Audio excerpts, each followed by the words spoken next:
আসসালামু আলাইকুম এভরিওয়ান, কেমন আছেন? আশা করি ভালো আছেন। আজকের এই ভিডিওতে আপনাদেরকে দেখাবো যে কিভাবে সঠিক নিয়মে ইউটিউবে শর্ট ভিডিও আপলোড করে। আমি 100% গ্যারেন্টি সহকারে বলতে পারি, আমার এই প্রসেসটি, আমার এই নিয়মটি দেখে যদি অনুসরণ করে যদি আপনি ইউটিউবে শর্ট ভিডিও আপলোড করেন, তাহলে 100% সেই ভিডিও ভাইরাল হবে।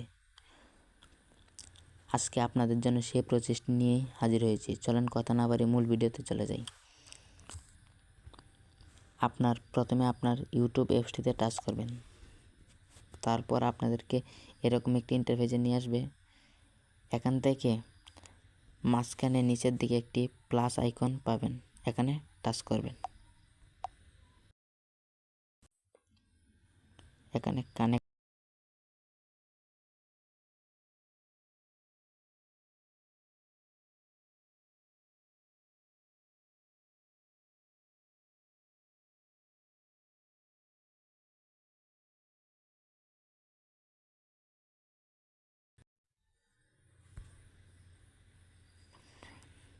তারপর এখান থেকে ডান অপশনটিতে টাচ করতে হবে।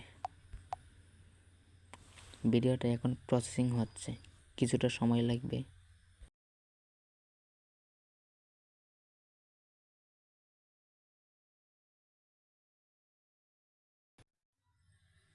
আসসালামু আলাইকুম এভরিওয়ান, কেমন আছেন? আশা করি ভালো আছেন। নেক্সটে চাপ দেবেন।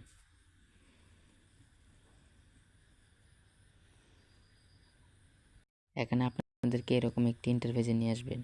এখানে আপনি যে রিলেটেড ভিডিওটা ছাড়তে চান সেই রিলেটেড কিছু লিখে দেবেন। আমি এখানে লিখে দিচ্ছি।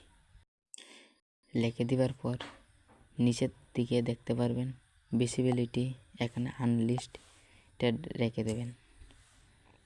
তারপর এই যে এটা কিন্তু খুব গুরুত্বপূর্ণ একটি, এই যে এটাতে আপনি টাচ করবেন।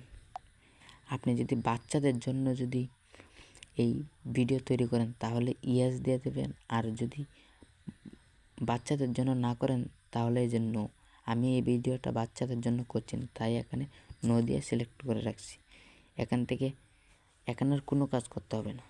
এখান থেকে ভিডিওটা আপনি আপলোড করে দেবেন।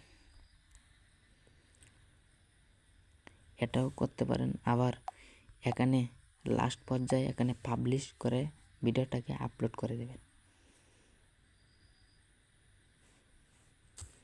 এখানে আপলোডে টাচ করবেন।